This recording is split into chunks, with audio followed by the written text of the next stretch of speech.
Aha, nu förstår jag varför den här är röd. Wacom är ju från Japan. Ja, hej och välkomna till Inet. Det är jag som är Johan och idag ska vi kika på Wacom Cintiq 16. Och Cintiq är för dig som är ny i sammanhanget en ritskärm. Till skillnad mot en pennplatta som till exempel Intuos-serien från Wacom så målar man alltså direkt på en skärm. Den har samma tekniker som en vanlig pennplatta. Alltså att den har olika nivåer av tryckkänslighet och så vidare. Oj, lite svart kanske så det syns mot vitt. Men skillnaden är då att du kan föra ner ditt objekt, för det här fungerar precis som en sekundär skärm på datorn. Så du bara flyttar ner ditt program, flyttar ner dina verktyg och så målar du direkt på bilden. Den här går ju såklart även att använda som din primära skärm. Om du till exempel har en liten nuck eller något så kan du köra den här om du framförallt använder en dator för att måla, retuschera eller liknande. Cintiq-serien finns i 2 olika nivåer. Det här är vanliga Cintiq men det finns även en Pro-modell. Och den här nya 16-tummaren är tänkt för dig som till exempel är hobbyist eller student som inte behöver extra funktionerna och de högre specifikationerna hos Pro-modellerna. Men med de här så har de ju bibehållit det allra viktigaste. Hög kvalitet, väldigt bra tekniker för tryckkänsligheten. Man har Pro-pennan här. Det här är Pro-pen 2. Denna är helt utan batteri. Har 2 stycken knappar som programmerar själv. Just nu har vi till exempel att håller man inne så kan man dra åt vänster och höger så ökar den storlek. Hårdhet upp och ner. Men det går istället ner helt själv. En annan sak som man kan kompensera, för den här har inga fysiska knappar. Det går ju såklart att köpa till en Express Key Remote om du vill få fysiska knappar. Men den här är tänkt framförallt att använda till exempel tillsammans med ett tangentbord. Så att du kör dina makroknappar här borta istället. Men för dig som är ute efter lite mer finkänsliga grejer så kan ju en Express Key vara aktuell. Men i och med att det går att ställa in vad man vill egentligen med de här knapparna så kan du ju såklart även ha radialmeny här. Så till exempel så kan jag använda det här som en mus. Och när jag går över till det här läget så fungerar den precis som en vanlig pennplatta. Så man agerar alltså, här ute är den. Och så kan man göra vad man vill, ändra inställningar och sånt. Så det handlar mer om hur man vill arbeta om man behöver en sån här Express Key Remote separat. För annars kan du som sagt använda den precis som en vanlig pennplatta och ha dina verktyg på en annan skärm än själva ritskärmen.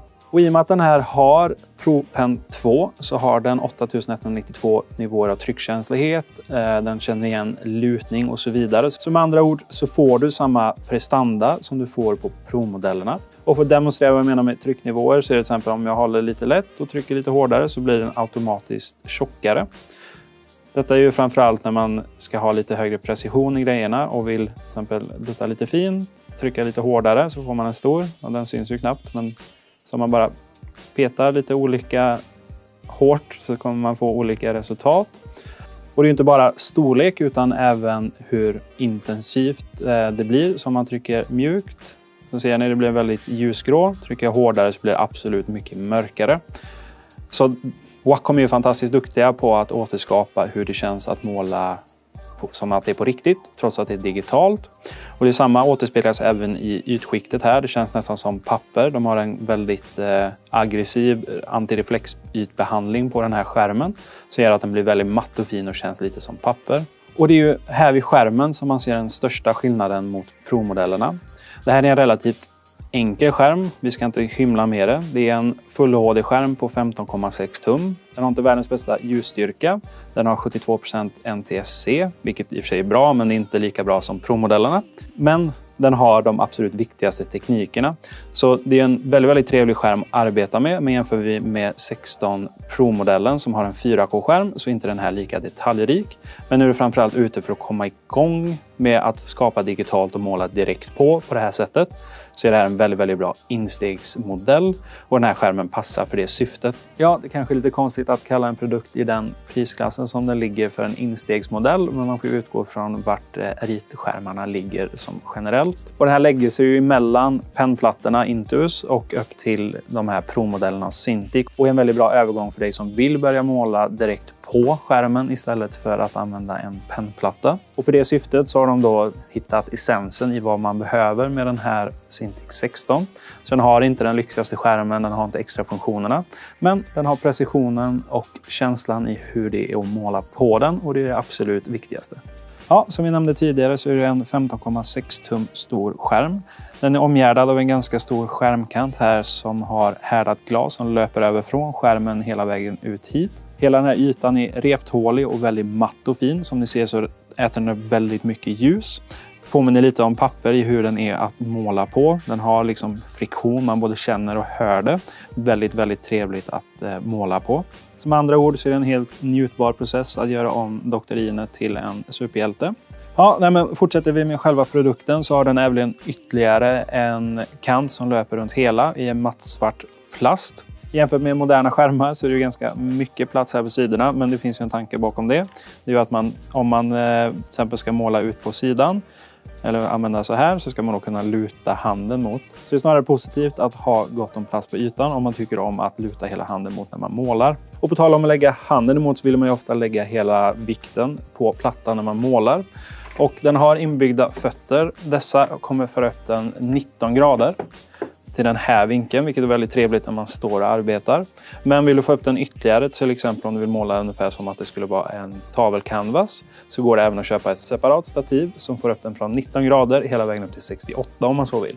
Annars så är det en väldigt avskalad framsida som ni ser. Det står bara Wacom här och så har vi powerknappen här.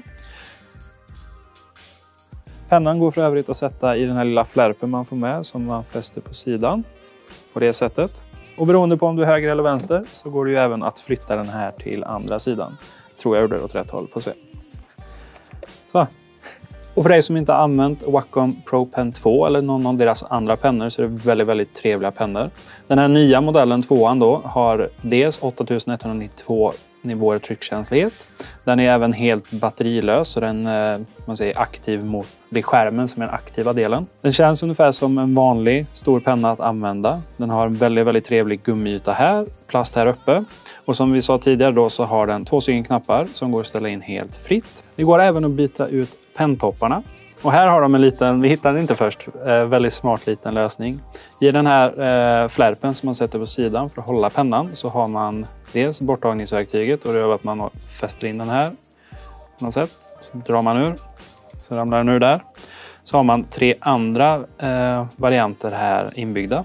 Så jag har hittat någon som passar dig. Jag vet inte ifall de här ens är olika, men det går ju att köpa, ja, det finns ju massa olika, i alla fall olika material, olika friktion och sånt där. Så hittar du en som passar just dig så är det bara att trycka tillbaka den och så fortsätta köra.